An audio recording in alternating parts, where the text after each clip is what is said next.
Okay guys, we've got us a cattle head squeezer chute system here. We had a real good friend, Mr. Barrett and them. He bought a new cattle squeeze chute system and he didn't want this one anymore.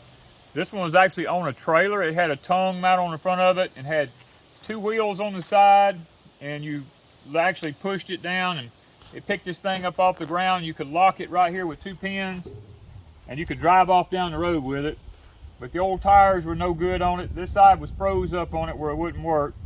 So I cut the tongue system off of it. I took both of the tire systems off the sides of it and I replaced all the flooring in it. I went in with new flooring all the way through the whole thing. Got it all bolted in there. And fixed me some 4x6s right here on the bottom. I lag bolted them down inside in there to it so that I can take the forks on my tractor and I can come right up under here with the forks on my tractor. I can pick this whole thing up and I can take it anywhere I need to in my field and set it down. I've took some flat stock here and I'm bending it here and I'm bolting it actually right to this back piece here. My cattle panels, I'm gonna drop my pins down through here on this thing. That way, I'm gonna put one on this side, one on the other side over there, top and bottom, so I can fasten my cattle panels to this. That way, God, the wind is horrible. You'd think it was early March or something. That way, all my cattle system is portable. I can use it anywhere on my property that I need to. All I gotta do is take the forks, pick this thing up and run over to another piece of property. Come pick my cattle panels up with the forks, take them over there, set them down, put them all together, hook them into this thing right here.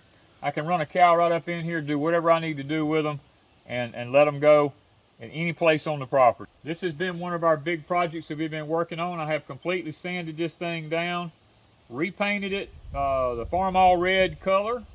We're trying to make all of our stuff match. Now what we ran into was the cattle panels. We could not get them in red. We could only get them in green. So I had to get green, which I probably in the future will be painting them this same exact color red right here so that everything matches. But we were excited. Mr. Barrett was just going to get rid of this. And we told him we'd like to have it. And he didn't have a problem with it. He said, if you just take it off of my property, you can just get it, you know. So we loaded the whole thing. Mr. Barrett took his tractor and forks and laid it up on a trailer for us. We pulled the trailer home, unloaded it here. It looks pretty rough, I'm not gonna lie to you. If you look at some of our videos, you'll probably see this thing sitting in the background all rusted up and really in bad shape. But I took time and sanded and cleaned and everything on it and repainted and kind of redesigned it to fit our needs here at Deep South Homestead. And we, you know, I mean, it still works fine. Now it's really kind of big for our Dexter cows, but you know what? We don't have the really miniature Dexters. We got the long-legged Dexters, so they fit in here pretty good. Now you can see what I'm talking about. I hadn't repainted the inside of this in here. I'm actually going to come back and fasten some 2x6s down to the floor here at a little bit more of an angle because this is kind of wide for a Dexter.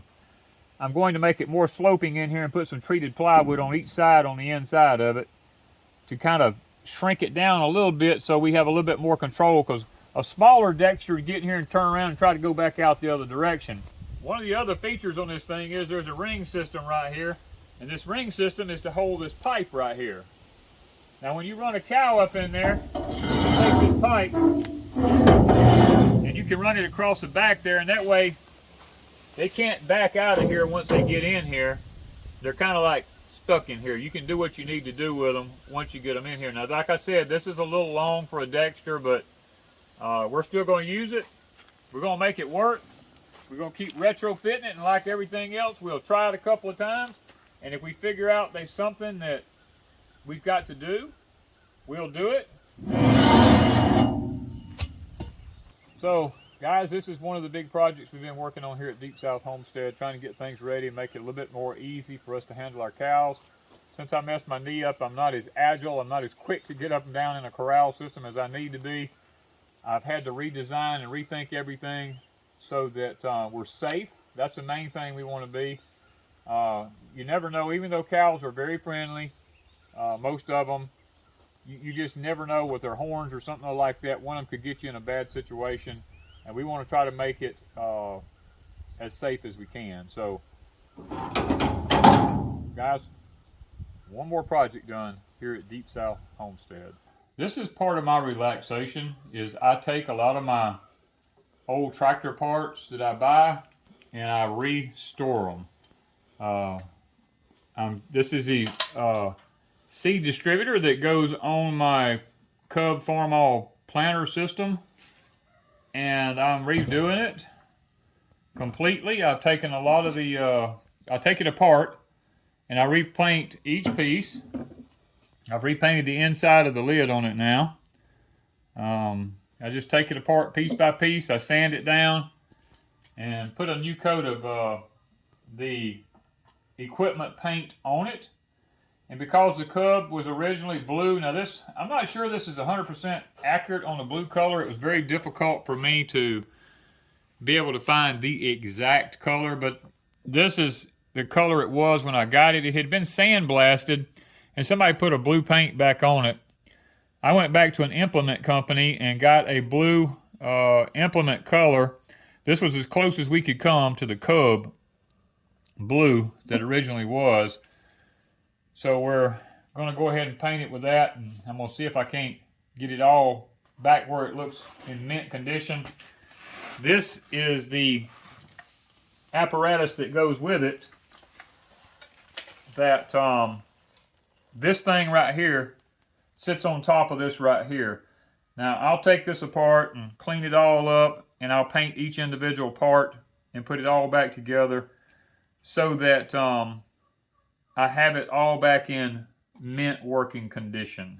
So that when I get ready to plant, I can just go take it off the shelf, put it together. It ain't all nasty and dirty and anything. And that's the way it is right now. It's just all filthy and, you know, it just don't look good.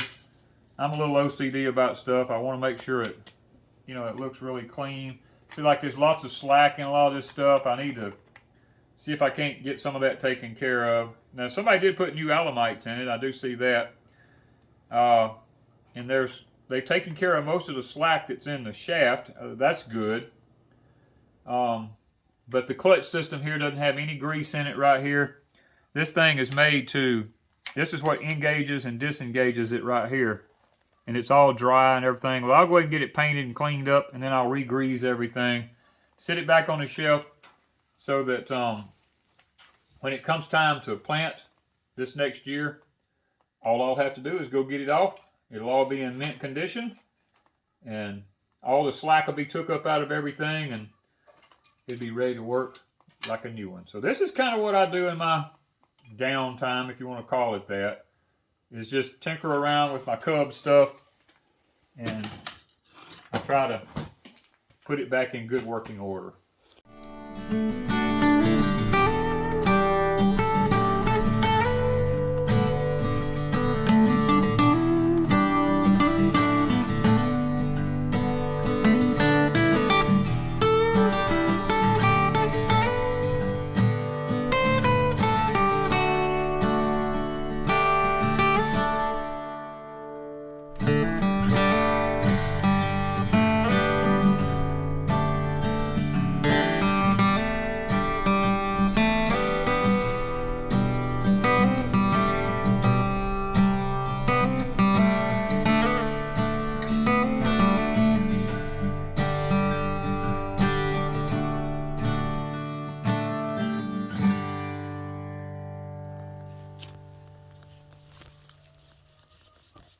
Making it match.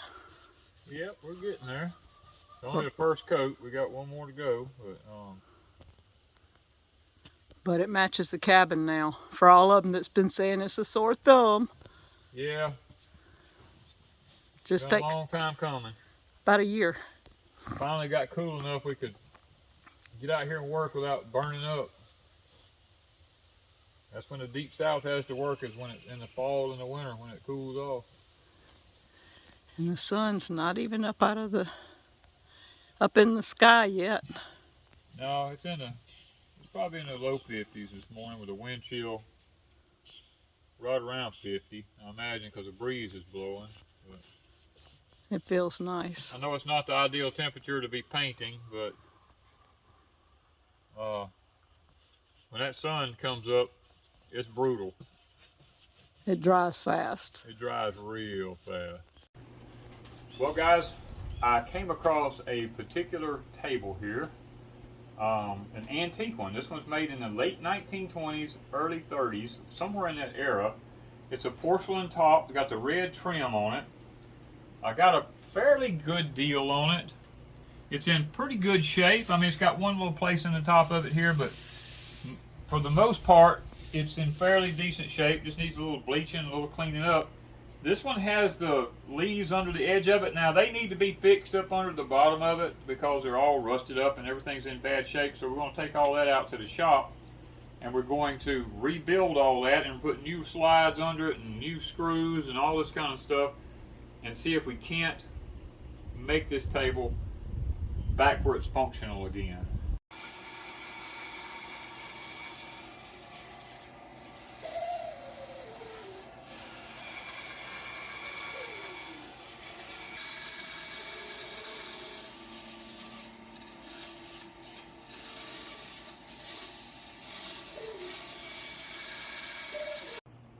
Well, guys, we've got to the point in the table now where I took these slide rails off. This thing was so rusted up that none of this would work right here. These are automatic locks. None of them would work.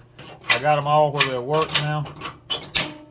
And these, the rails here, are blocks that these rails slid into, were all wore out, and they were made out of pine. So I made these out of cherry, which is a lot harder wood. And now what happens is the table's actually let out like it is, but when you go to let it up, this is just kind of an underneath view of it. This part picks up and this slides in like that right there.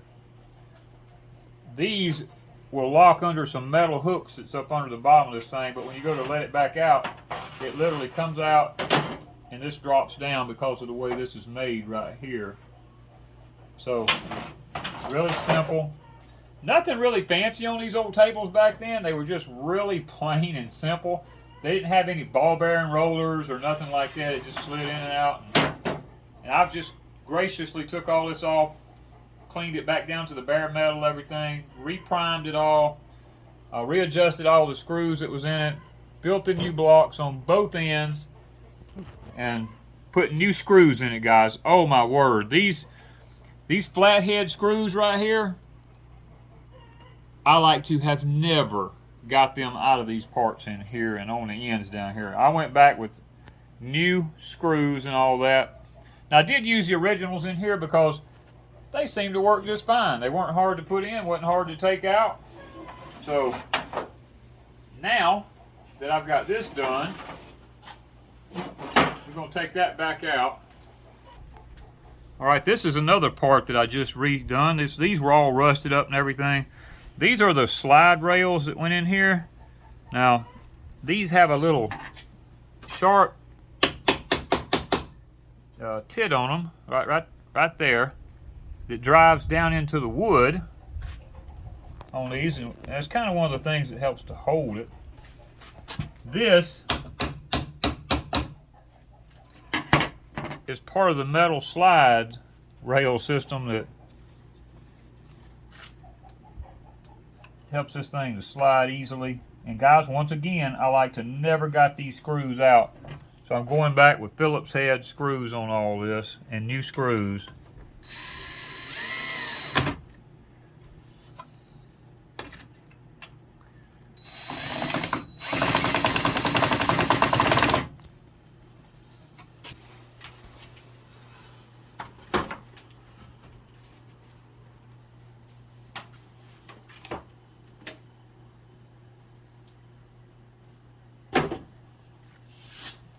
Got to come out from the wall a little. Yeah, I know, but I've got to figure out which one of these went on which end now.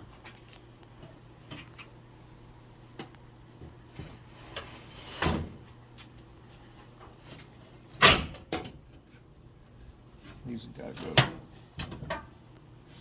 in on top of that right there. Now, fun part comes lining all this back up.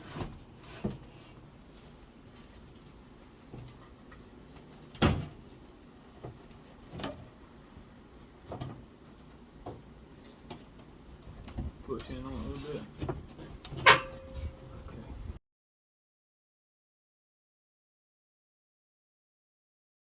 Okay guys, we've got all the new parts, or not new parts, we've rebuilt all the parts underneath it, but you have to understand now, these old tables, they didn't have ball bearing slides and all that, it's just some old wooden tracks and stuff. So they don't slide as freely as, you know, the new ones do. These come out and are made to come out and lock like that. I've redone all the locks underneath it and everything. There's one on the other end down there that does exactly the same thing. This side is in good shape. Yes, this side, these were up under the table 90% of the time. I mean, it's got some, you know, that stuff. Really in good shape and looks nice. They look really good. I mean, these are faded some because they were used a lot. Yeah, they were exposed more. Yeah, these were up under it more often. So guys, we've got this thing back in working order, the top of it. We had to fix all of this and everything up under it before we actually began. See, the drawer was missing that went with it. So I've got to actually build a drawer that slides in and out from underneath here. That's going to be one of my next projects. And then after we get the drawer built, it's going to be a decision Wanda and I are going to make as far as, should I take all this, see this old paint? It just flakes off of there. It falls all off on the floor. I'm thinking seriously about just cleaning it all back down to the wood, repainting it all bright white again, and making it look like a new table underneath it here with a new drawer and all that. And guys, make this thing really functional. Now we're going to leave this right now out under our carport shed back here. Wanda and I spend a good deal of time back here. We enjoy sitting back here underneath our shed. We can see the pond, the pier, the greenhouses, our cabin, the other barn, the chickens. I mean, we can see the whole property from right here at this point, because this is one of the higher elevations off of the ground back here. See how easy that went? It took me a minute to figure it out. The problem is, we're running into this other track right there. It just barely touches it. Guys, this was a gift to Miss Wanda for her birthday. She has wanted one of these red and white porcelain tables for many, many, many years. And when I ran across this one, I told the gentleman, I says, I want that table. I don't care. I want it. And we were able to work out a deal.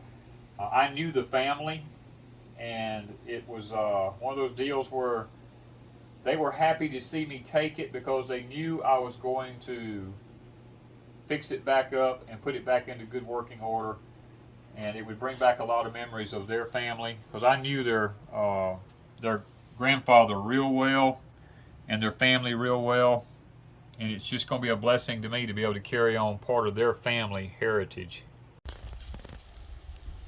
Well guys, we finally finished another task here at Deep South Homestead.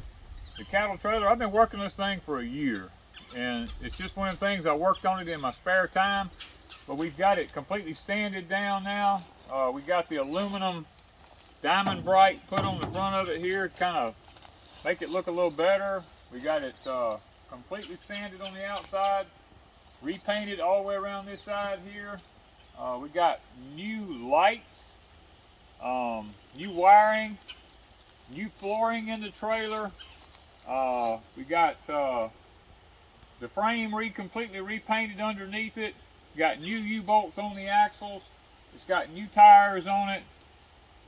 We got a new safety chain system here. The only thing about this is I want to take this off and get some hooks welded on this here so I can hook these chains to it. But that'll be down the road. We got that done. We put a new wheel on the jack that you roll up here. This side here is the side that I had been lacking getting done. We bought a brand new tire and rim for a spare to go on it. I sanded down this whole side, completely repainted it with the International Harvester Red because we like that color. The only drawback to everything is I've got a little bit of sheet metal work I got to have done right down here at the bottom. I got to get a piece of metal and have it bent, and maybe take this off and weld it back across here, and maybe tack it back on here and fix that little place. Other than that, that's done. One of the big challenges was the inside. We went ahead and we redone the insides all the way down it, got it all sanded down, painted on the insides. We've also got our, what we like is we got our swing gate system. We got it done, all painted up nice and clean now, so when we get ready to have animals in here, we can wash it down, clean it up. We like it because it